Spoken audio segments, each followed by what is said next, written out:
Hello students, welcome to Sri Classes. We'll continue with control and coordination lecture number 2. In this lecture we'll only talk about the central nervous system consisting of human brain, its parts, functions and spinal cord and function. With respect to spinal cord and function, hardly a couple of lines have been given in your chapter.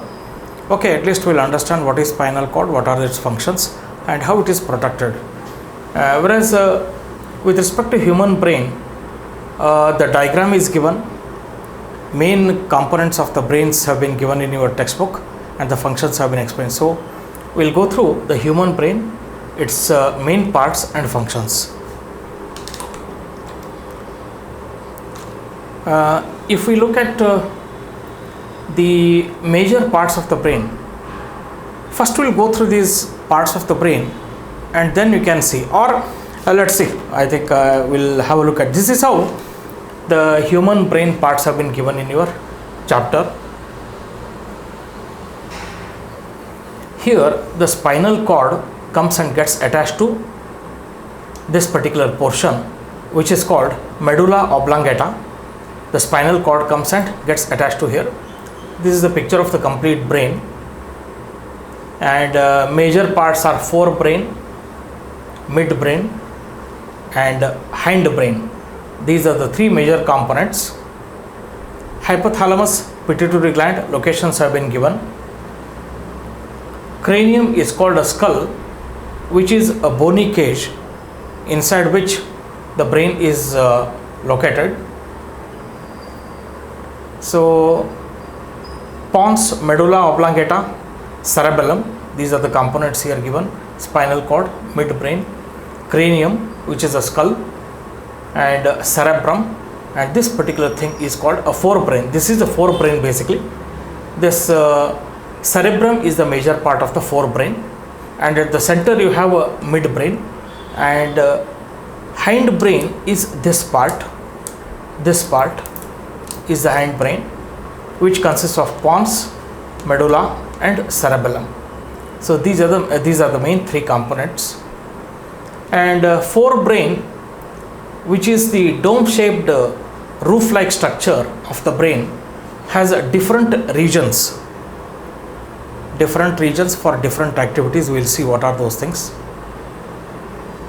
So we'll go through first the parts and then we'll once again revisit the brain diagram here. Yes, in brain mainly we have three parts: forebrain, midbrain, hindbrain. These are the three major divisions or the three main parts.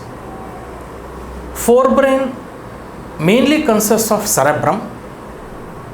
Most of the part of the forebrain is cerebrum. It has different regions: sensory regions and motor regions, which are categorized into these regions: sensory regions, motor regions, and in addition to sensory strip and motor strip, these are the additional regions which are present in the cerebrum. What are these things? Occipital lobe, the region that is responsible for the sight, visual sight. Temporal lobe, responsible for the hearing. Frontal lobe, that is responsible for higher mental activities, thinking and all, and also for speech, the language skills, etc. The frontal lobe. Parietal lobe, the touch, taste and some conscious activities. Olfactory lobes, as the name suggests, is responsible for smell. These are the different regions of the cerebrum, and olfactory lobe is sometimes termed as olfactory bulb. That is one. So forebrain, main portion of the forebrain is cerebrum, and the different regions of the cerebrum are, these are the regions. Addition to this, also we have something called sensory strip, the sensory region, and motor strip. the motor region. Midbrain, no components. Directly we can study the function of the midbrain. What are its what is that it controls and regulates. Hindbrain, you have three parts once again: cerebellum, pons, medulla oblongata. So, but according to the textbook, the expressions have been given for forebrain and midbrain and hindbrain. These three parts have been discussed. These parts have not been discussed in the textbook. Simply the expression gives that cerebrum contains different regions, sensory regions and motor regions for sight, hearing, speech, taste and smell, etc. So think, note it down. This classification is important so that in one view the different parts of the brains which you will be able to remember. You can see the different parts of the brain and you will be able to remember also. So note down this chart here, which is important. Okay. And brain is one of the, this is such an organ. Human brain is about 1.5 kilograms, about 1.5 kilograms, and it is the forebrain is divided into two hemispheres, left hemisphere and right hemisphere. And one of the most complex organs of the body is human brain. So far man has least understood about the human brain, not much understood. So far man has least understood about the brain. Okay, let's see the diagram now. This, from the examination point of view, you must be able to draw the diagram and also highlight. These are the minimum parts that you need to highlight. I don't think you may get any additional part apart from this, but make sure that you know all these things. So let us see here. Forebrain, mainly it is divided into the brain is divided into three parts, as we looked into the classification or the parts. Forebrain, cerebrum. Forebrain consists of cerebrum. From here, this entire region is the cerebrum, and midbrain at the middle of the brain, and hindbrain from this to this region. So this region and the mid region and this forebrain. Midbrain acts as it joins the forebrain and hindbrain. What are the components in the forebrain? As I said, only cerebrum. Different regions have not been shown in your textbook. So I think we can. I have one more diagram to show you the different regions, but definitely not be asked to highlight those different regions and all. So with respect to forebrain, only cerebrum is the main component that we look into, and with respect to midbrain, there are no components in this. Only the function we'll look into. And hindbrain comprises of pons, cerebellum and medulla oblongata. This medulla oblongata, here the spinal cord joins. This is the base of the brain, medulla oblongata, which is also called the stem of a brain, where the spinal cord comes and joins. Pons, cerebellum, medulla oblongata, through which the spinal cord extends towards the lumbar region, and cerebrum. Cerebrum. And another thing is hypothalamus gland and pituitary gland. There are two more glands have been shown. Hypothalamus we can find here, and pituitary gland over here, just above this pons here. Okay.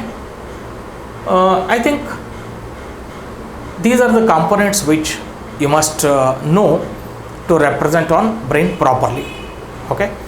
I hope main components you have understood. Let us look at the different regions also, and in brief the functions of the different regions. Let's see here.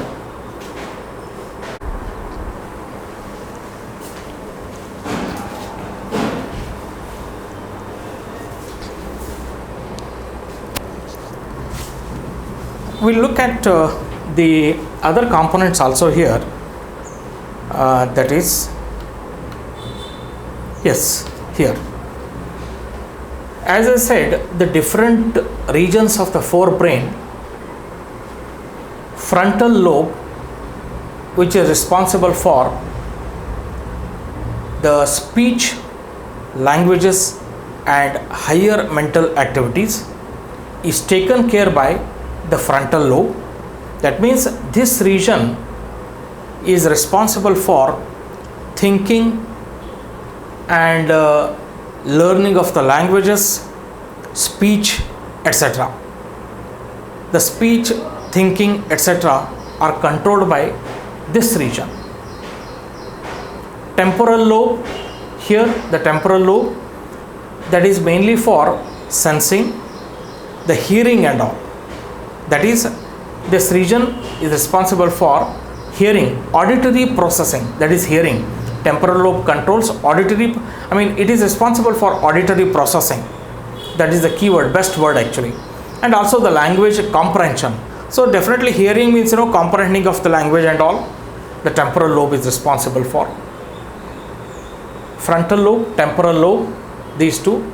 And here this one is parietal lobe, touch, sensation, temperature, conscious activities. Parietal lobe governs touch, temperature, senses and also all conscious activities. Touch perception, body orientation and sensory discrimination, this region is responsible for. Occipital lobe, that is responsible for, it is a visual cortex, or occipital lobe governs the sight. And what else? These are the few regions which have been given, 1, 2, 3 and 4. And this is a brainstem. Okay, cerebellum and brainstem we'll study later. So main parts of the forebrain, or the main regions of the forebrain, 1, 2, 3 and 4 have been given here. Frontal lobe, temporal lobe, parietal lobe, occipital lobe, and one more is there, olfactory lobe. Somewhere here it comes, olfactory lobe, or it is also called olfactory bulb, and that region is responsible for sensing the smell. Quite complicated, isn't it? So what else to be studied in this? That's all. These functions and the different regions are not there in your, it is not described in your textbook chapter, but only for our information. I don't think you can expect the questions on temporal lobes, frontal lobes and all.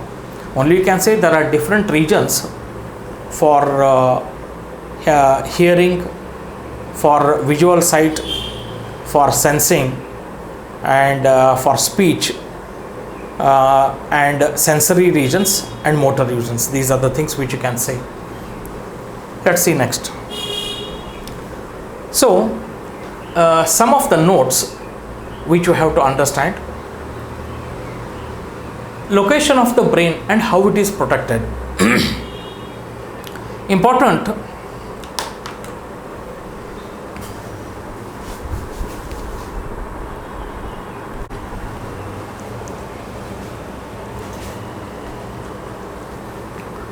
Here some description has been given about the human brain.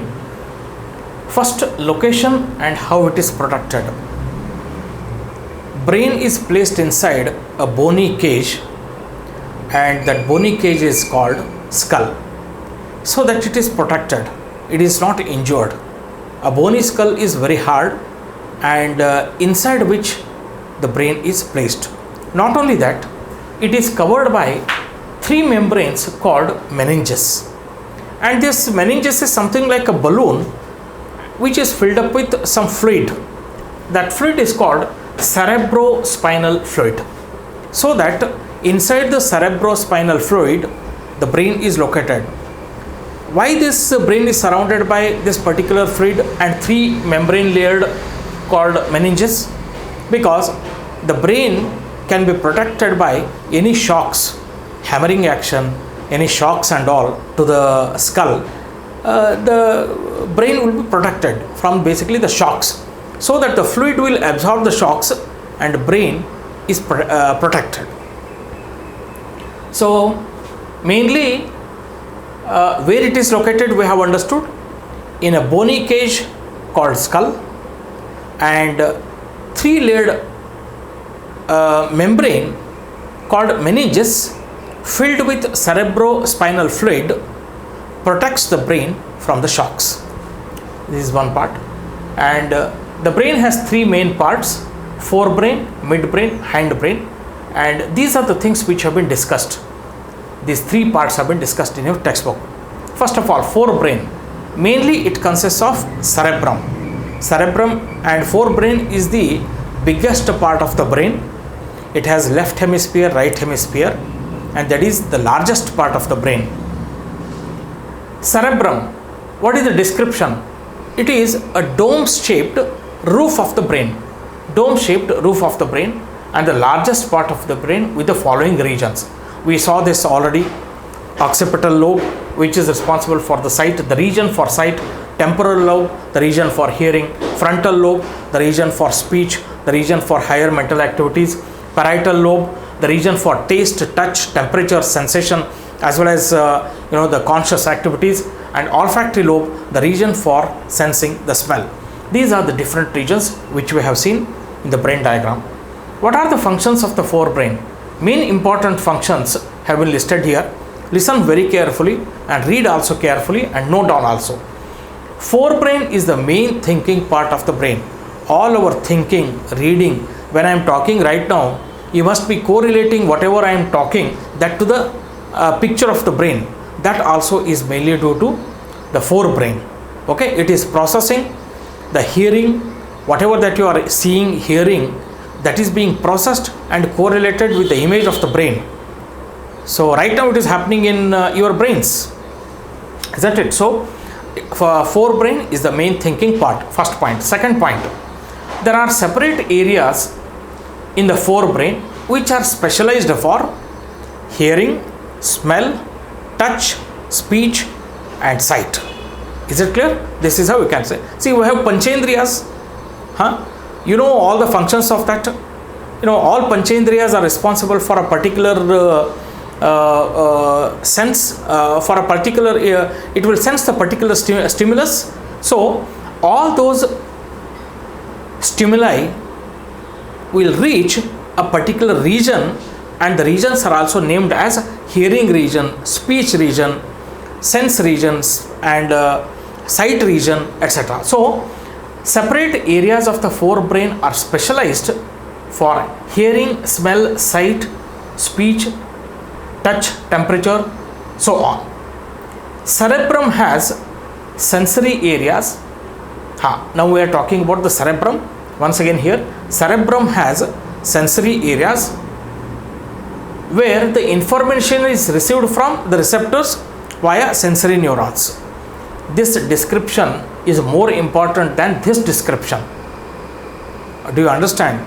This description is from the book, which is more important than this description of the cerebrum over here, the different lobes. What is the description that given in the textbook? See, first of all, brain is the main thinking part. Second point is, there are sensory areas and there are motor areas. These are the words that are being used in your textbook. There are sensory areas and there are motor areas in the cerebrum. See here, there are sensory areas where the information is received. What is that area is responsible? The sensory information is received from receptors. Receptors are located in sense organs. They are responsible for a particular stimulus, and each stimulus, whether it is a touch, smell, taste, etc., those are converted into nerve impulse, which is an electrochemical signal, and those will travel through sensory neurons and reach that region of the cerebrum where there is a sensory region or sensory area.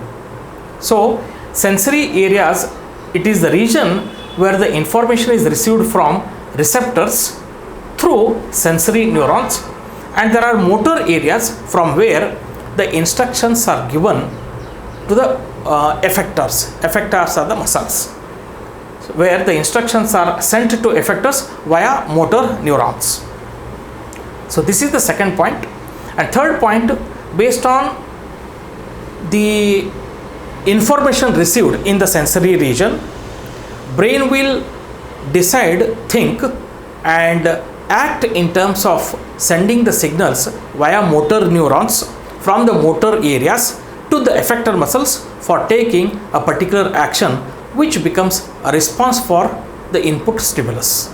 And this is how the explanation for functions of forebrain is given in your textbook. So this part I feel it is more important and most important.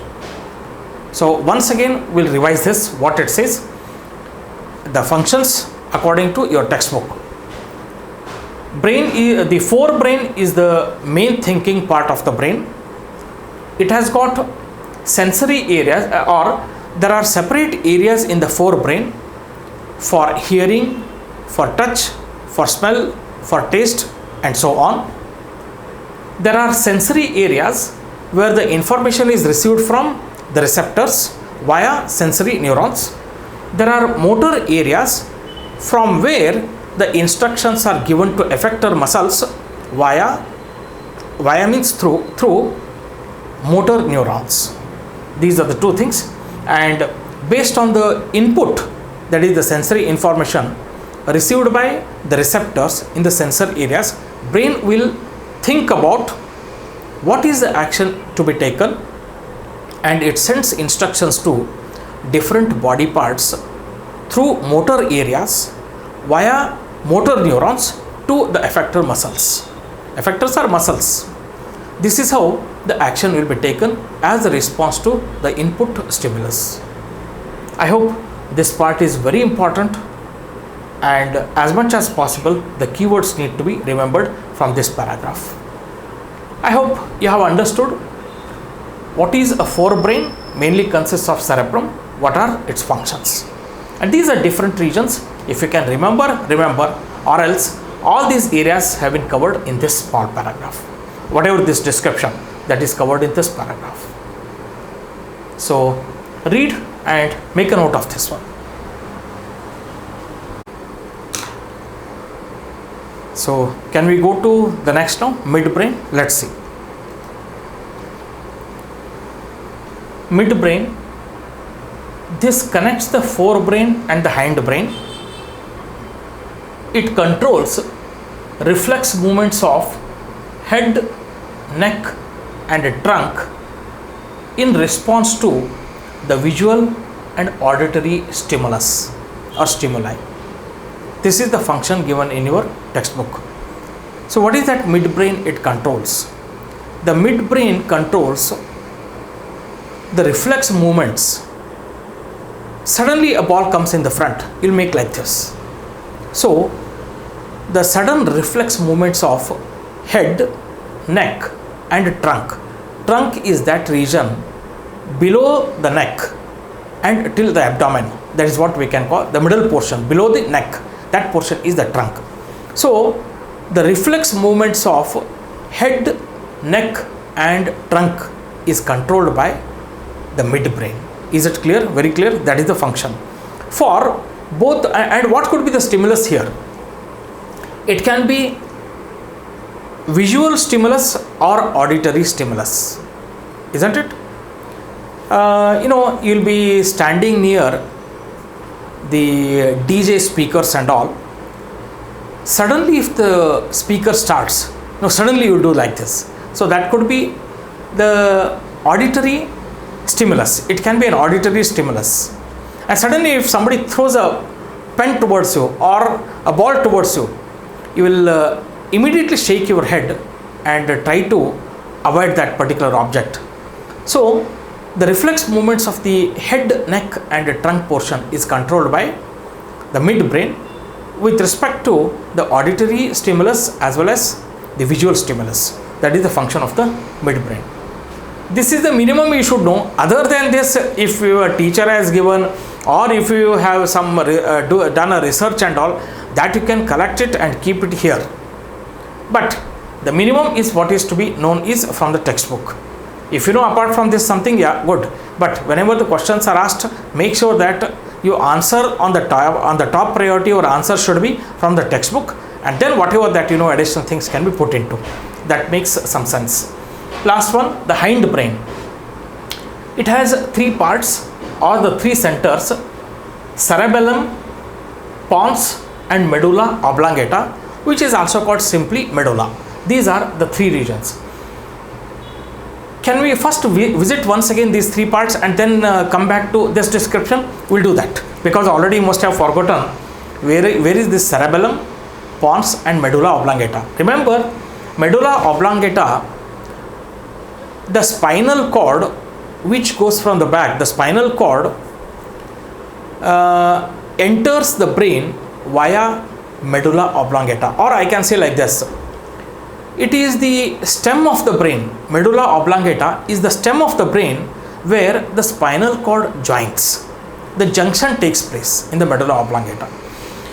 We'll visit once again. Here, hind brain, there are three parts: pons, medulla, cerebellum. Pons here, medulla below here, and here this is a cerebellum. If I consider this to be a hind brain, this portion is located at the roof of the hind brain, means at the above portion, top portion. If I consider this as a hind brain, cerebellum is located at the roof of the hind brain. So pons, medulla oblongata, and this is cerebellum. Okay, so let us see, and here you can see the junction. For this medulla oblongata, the spinal cord joins. Here the joining takes place, or the junction. So let's study the parts, functions of this and this structure.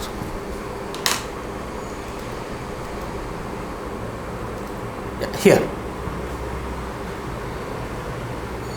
first, cerebellum, that is the bigger part, which is located at the roof of the hind brain. Cerebellum lies in the roof of the hind brain, and it is responsible for, look at the keywords, precision of voluntary movements, voluntary actions, slow cycling. So your movements, hand movements, leg movements must be very precise. Say for example, if I want to write at this corner here, writing, if I want to write something over here, or write exactly between these two spaces, the precision of this hand movement is controlled by this particular part, cerebellum. Slow cycling, the precision of riding the cycle within the exactly the track is governed by the cerebellum. So what is it is responsible for? Precision of voluntary actions, or it controls or governs precise voluntary movements, I can say like that, such as walking along a straight line, riding a bicycle in a track. Riding a bicycle in a track is the better way to put there. Picking up a pencil, etc. Or even picking up, in the first picture we saw, a lady was picking up some items from the mall, shopping from the racks where the items were kept. And all these are very precise movements, and which is controlled by cerebellum. So first function you have understood: precise voluntary movements or actions are governed by cerebellum, or precision of voluntary actions. These are the examples. Second, maintaining the posture and balance of the body. Suddenly we turn, or sometimes we lose balance whenever we get up very quickly while sitting in when we get up after sitting for a longer time, suddenly when we get up, that time we may lose our posture and balance. And how do we regain the balance and posture? Responsible for the responsible organ is cerebellum. It will be able to maintain the posture, body posture, as well as balance. One more example is tightrope walking. There also the body posture, balance, and the precision movement, all these are controlled by cerebellum. So two functions: precise voluntary actions and maintaining body posture and balance. These are the two functions of cerebellum. Clear? Next, pons. Pons lie just above the medulla. Correct. If you look at the diagram, first medulla oblongata, next pons. At the roof on the right hand side, you have cerebellum. So pons are located above the medulla and they take part in regulating respiration. Only one function is given. I am sticking to that function. Respiration is regulated by pons in the hindbrain. You have to remember that. Whatever the functions, if you know, better if you know more. But if the question comes in the exam, main thing, respiration is regulated by pons is what your answer should be. The textbook answers must be written on top priority, and whatever you know about the additional functions and all can be written. Okay, fine. Now pons are responsible for regulation of respiration. Got it? Next, medulla oblongata. Medulla oblongata, it lies at the floor of the hindbrain. Medulla oblongata lies at the floor of the hindbrain. Cerebellum lies at the roof of the hindbrain, and pons lie just above medulla oblongata. These are the locations you must know perfectly well. The locations have been given in your textbook, the descriptions of in the description. So you must know the exact keywords or the phrases to describe the locations of these three centers. Okay, what is this medulla oblongata does in our body? Okay, it lies on the floor of the hindbrain and continues into the spinal cord. Okay, it also regulates blood pressure, salivation. Blood pressure is regulated by medulla oblongata. BP is controlled, regulated by medulla oblongata. Salivation, by seeing some jalebi, mouth watering, it is controlled by salivation. Swallowing, see, very interesting. Salivation and swallowing both can be correlated, and you will be able to remember also, isn't it? If you feel something like eating, mouth watering is due to salivation controlled by medulla oblongata, and also the swallowing action is controlled by medulla oblongata. Next, coughing, sneezing, and vomiting. All this, if you look at all this, how do you be able to remember here? Salivation, mouth. Swallowing, part of the mouth, you can say there. Coughing, through mouth. Sneezing, through mouth. And vomiting, yes. So indirectly I can tell, medulla oblongata, the functions are related to your mouth, salivation, sneezing, coughing, swallowing, etc. What else? Vomiting also. These are the functions that medulla oblongata controls. Addition to that, the blood pressure.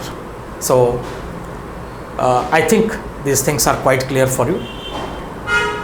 What else? That's all with respect to the brain. Just a moment. You must have forgotten, we will have a small look at the brain once again. This is how the structure looks. मैं इतना बार क्यों दिखा रहा हूँ इसको आप लोगों को? Diagram of the brain needs to be practiced. Parts need to be identified perfectly. So we'll rush through all the parts of the brain once again. Starting with forebrain. This forebrain, even though it is mentioned like this, it is nothing but this part. forebrain. Then cerebrum. The main part of the forebrain is a dome-shaped roof called cerebrum. Then you have cranium. It is a bony cage or a skull within which this entire brain is located.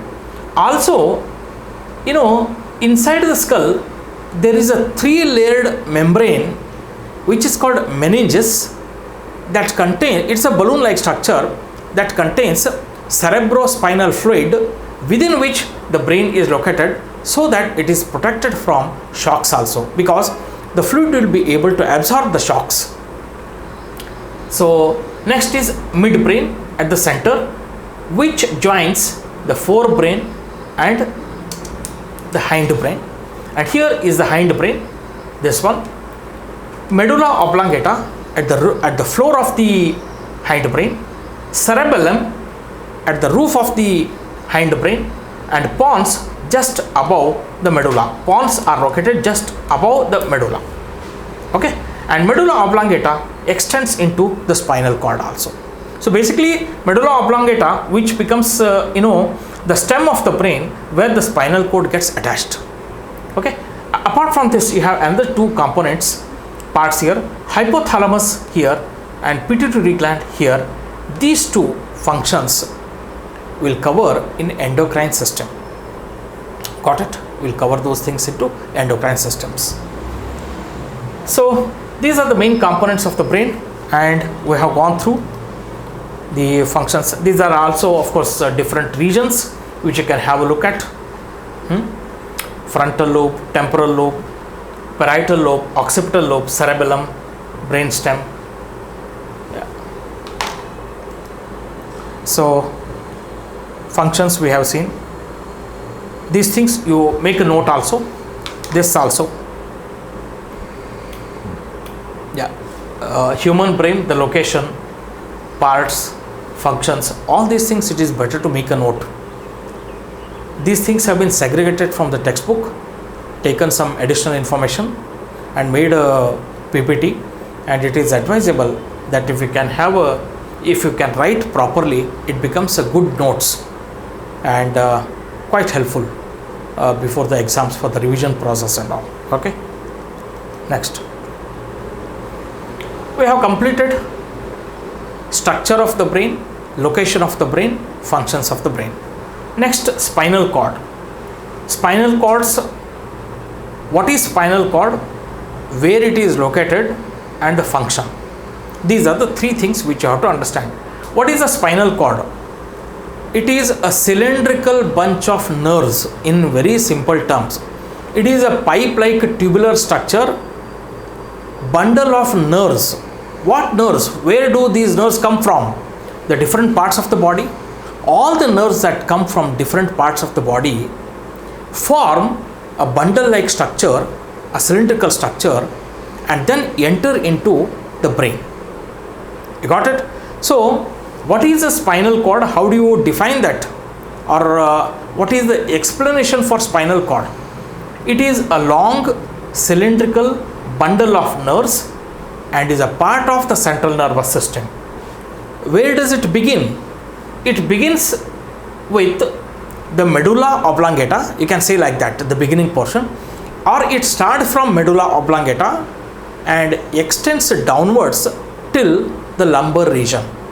Lumbar region is the downward spine region, or you can say lower spine region. Yeah, it is a better thing. Lower spine region is called the lumbar. So a long cylindrical bundle of nerves is called a spinal cord, which forms the part of the central nervous system that extends from medulla oblongata till the lumbar region, which is the lower spine region. This is the description of about spinal cord. Where it is located, how it is protected. See here, it is enclosed in a bony cage, and that bony cage is called vertebral column. So vertebral column has, it is made up of different bones which are interlocked together, and within that the spinal cord, which is made up of a nervous tissue, is located. So spinal cord is enclosed by a bony cage called vertebral column. And why it is enclosed with vertebral column, a bony cage? Because bony cage protects the nervous tissue here, or the spinal cord, it protects. And yeah, these are important two things. How many pairs of nerves arise out of the spinal cord? 31 pairs at the different regions, isn't it? Neck region, abdominal region, hip region, and coccyx region. What are the functions of the spinal cord? See, this spinal cord is the center of reflex action. आपको मालूम होना चाहिए, because reflex actions are the information from the sensory neurons to the motor neurons is directly transmitted by mixed relay neurons, isn't it? And an information goes to the brain saying that whatever the things are happening, the information about the happenings also goes to the brain. But actually the relays neurons are present in spinal cord, where the region where these relay neurons are present, that is called the modulator. And hence important is spinal cord is the main center for reflex action. Brain does not come into picture for reflex action.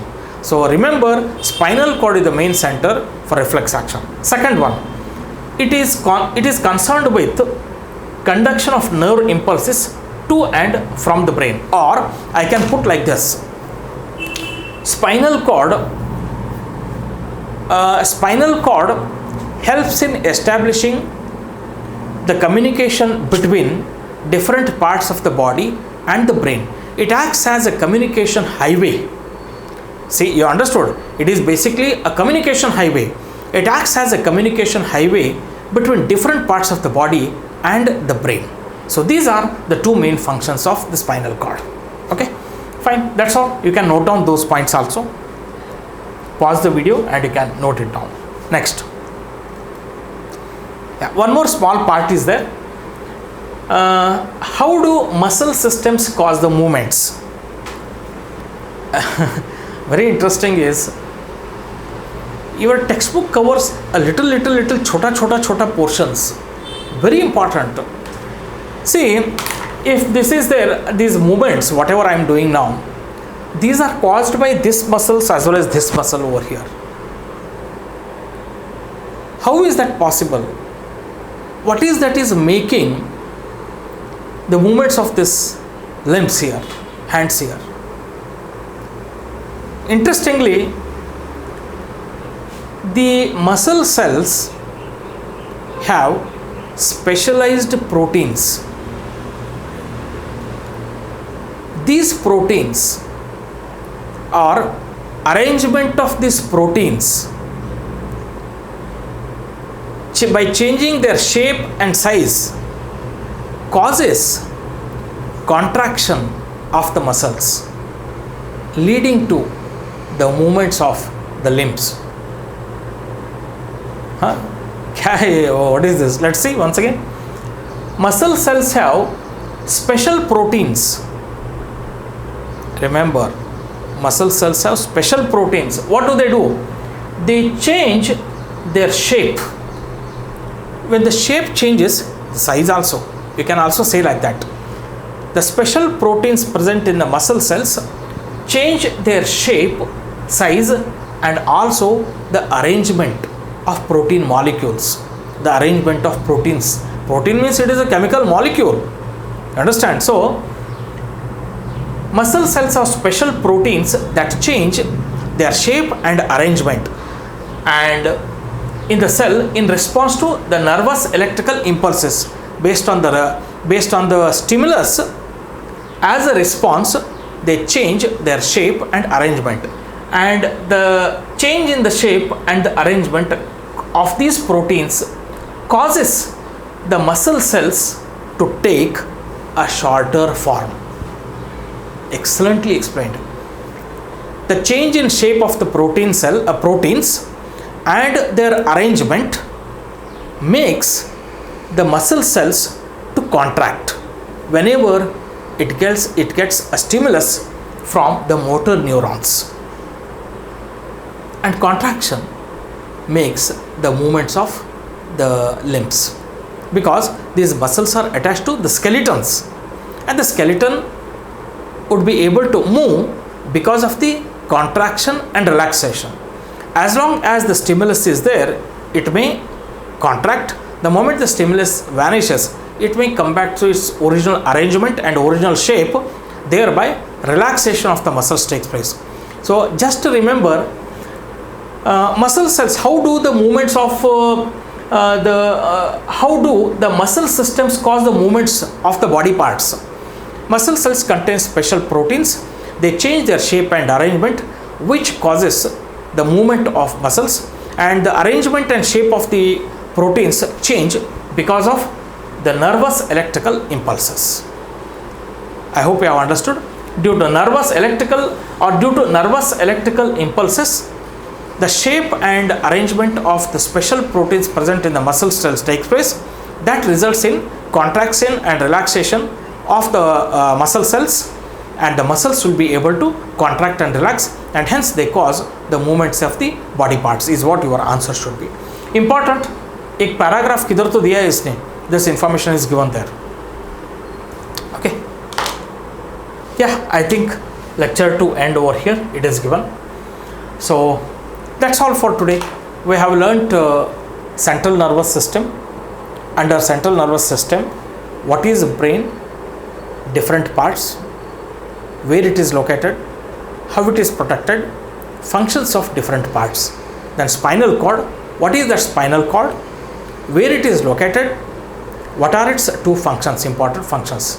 So it is better to pause the video at every stage and note down all the contents of the PPT, which plays a very crucial role while revising the chapter. So I hope you understand the importance of writing the notes and going through the notes. It is not that only writing the notes, but also going through the notes. Once you write the notes, you must love your notes. In order to do so, you have to write your notes properly. Then only you will love whatever you write. Otherwise, you hate and never read your notes. Don't do that. Notes are the quickest way of revising a particular content of a chapter, and hence make a good notes, and that helps you a lot during revision process. So here we'll end this lecture, and next let me just see what is that next we are going to take, and then I'll close the lecture. Yeah, control and coordination. In the next lecture we are going to see the hormonal system in human beings, that is endocrine system in human beings. So see you in the next lecture then. Thank you very much for watching.